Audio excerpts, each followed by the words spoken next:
kulan final wey wallahi oo macna dhameystiran cisam bal ka waran ciyaarta warun waa final aad moodaa in final ciyaartaasi ayaad moodaa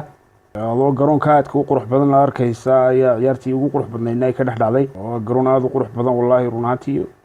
haddii aan ku soo noqon ciyaarta Argentina mustawa taktiigiga ah shaxda ay soo dhigeen muu isticmaalin Dybala muu isticmaalin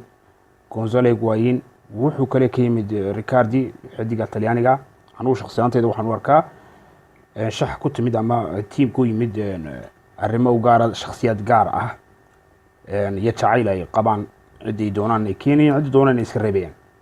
taasina waxay keentay in ay ka baxaan markaa koobka adduunka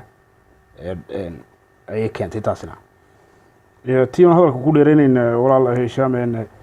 beri hore ayaan kelmad yidhi carabuna imka hadal haysaa in فرنسا لا تساوي شيء ereygiihaa فرنسا لا تساوي شيء بدون زيدان de runtii maanta ereygaas oo dib baan ugu noqday maanta sababtoo tahay maanta waxaan Faransiisku ciyaar aad u qurux badan buu la tusay iyo in Zidane laantiiba ay isa soo saari karayaan xulka Faransiisku dib uu u dhashay hadda oo fariiq aad u weyn run ahaantii laakiin xulka Argentina koobka adduunka Argentina buu ku oysiyay waa run laakiin Argentina waxaa ka oysiyay Lionel Messi